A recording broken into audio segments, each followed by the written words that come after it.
আজি দেৱাদিদেৱ মহাশিৱৰাত্ৰি আৰু মহাদেৱৰ পূজা অৰ্চনাৰ বাবে প্ৰতিটো মঠ মন্দিৰতে দেখিবলৈ পোৱা গৈছে ভক্তৰ ভিৰ।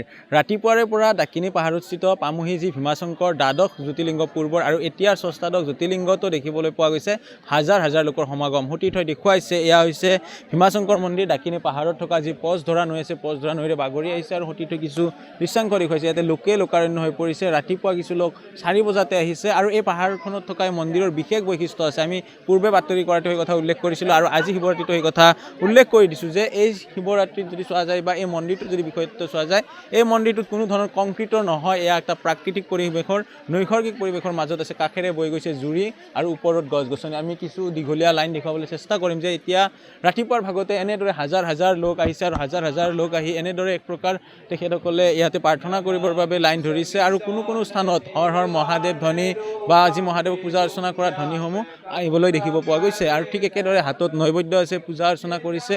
উল্লেখ কৰিছে যে ইয়াৰে যি পৰিচালনা কমিটি আছে তেখেতসকলে সুচাৰুৰূপে ব্যৱস্থা কৰিছে। ৰাতিপুৱাৰে পৰা দীঘলীয়া শাৰী দেখিবলৈ পোৱা গৈছে। এগৰাকী ভক্ত দেখিছোঁ। দাদা ক'ৰ পৰা আহিছে? আমি কামাখ্যা গেট। কেতিয়া আহিছে? আমি ইয়াত 1 ঘণ্টা বেছি হ'ল। ৰাতিপুৱাতে আহিছে? হয়।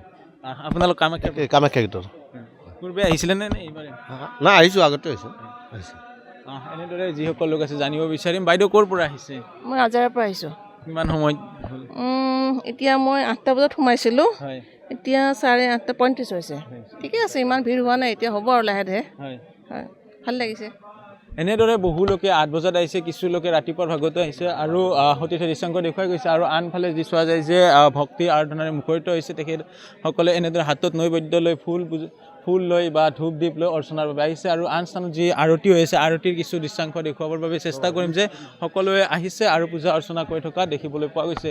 উল্লেখ কৰিছোঁ যে পামুহিত স্থিত যি ডাকিনী পাহাৰ আছে, ডাকিনী পাহাৰত থকা এয়া ভীমাশংকৰ মন্দিৰ আৰু ভীমাশংকৰ মন্দিৰত যদি চোৱা যায় যে এনেদৰে এতিয়া শংকৰ মহাদেৱ ভোলানাথৰ प्रचण्डं प्रकष्टं प्रगल्लं परेशम् अखण्डं अजं भानुकोटि प्रकाशं त्रयशूलनिर्मूलन शूलपाणि भजेऽहं भवानी पते भावे गम्यं कलातीत कल्याण कल्पान्तकारी सदा सच्चिदानन्ददाता पुराण चिदानंद संदोह मोह पहारी प्रसिद्ध प्रसिद्ध प्रभु मन्मथारी नयावद उमानाथ पादार विंदम भजन्ति है लोके परेवा नारायण न तावन सुखम शांति संताप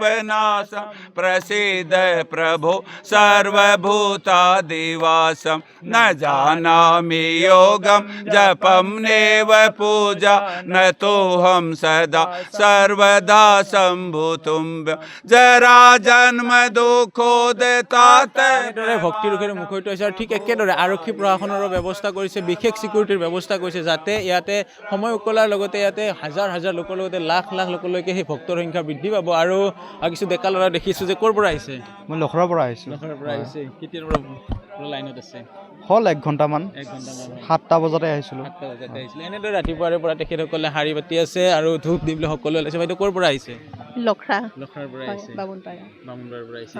এনেদৰে গুৱাহাটী মহানগৰীৰ লগতে অসমৰ বিভিন্ন স্থানৰ পৰা লোক আহিছে আৰু এনেদৰে পূজা পাৰ্চন কৰাত ব্যস্ত হৈ পৰিছে আৰু হৰ হৰ মহাদেৱ ধ্বনিৰে মুখৰিত হৈছে। আৰু কিছু সতীৰ্থই আগুৱাই গৈ দেখুৱাইছে। উল্লেখ কৰিছে যে পামুহি যি ডাকিনী পাহাৰত স্থিত এই ভীমাশংকৰ দেৱালয় আছে বা মন্দিৰ আছে, পূৰ্বৰ দ্বাদশ আছিলে আৰু মুখ্যমন্ত্ৰীগৰাকীয়ে কিছু বছৰ পূৰ্বে এই কথা উল্লেখ কৰিছিলে যে এয়া ষষ্ঠাদশ আৰু তাৰে পিছত ষষ্ঠাদশ বুলি মনা হৈছে। আৰক্ষী প্ৰশাসনৰো ব্যৱস্থা কৰা হৈছে। ঠিক একেদৰে এনেদৰে যি পথধৰা নৈৰ পৰা পানী বাগৰি আহি আছে আৰু এয়াই হৈছে আজিৰ দিনটোত ভীমাশংকৰ মন্দিৰৰ পৰিৱেশ। আৰু আমি দেখুৱালোঁ ৰাতিপুৱাৰ ভাগৰে পৰা যে পথধৰা নৈৰ পৰা কিছু দৃশ্যাংশ এক প্ৰকাৰ হৰ হৰ মহাদেৱ ধ্বনিৰে মুখৰিত হোৱাৰ সমান্তৰালকৈ আৰু ইয়াতে লক্ষ লক্ষ ভক্ত যে সমাগম হ'ব সেই কথা কিন্তু এতিয়া ৰাতিপুৱাৰ ভাগতে গম পোৱা গৈছে। কাৰণ এতিয়াই যি চোৱা যায় যে হাজাৰ হাজাৰ লোক হৈছে আৰু সুশৃংখলবদ্ধভাৱে সকলোৱে কাম কাজ কৰি থকা দেখিবলৈ পোৱা গৈছে বা ভগৱানৰ প্ৰতি যি ধৰণৰ বিশ্বাস আছে বিশ্বাসৰ বাবে সকলোৱে ওলাই আহি প্ৰাৰ্থনা কৰিছে।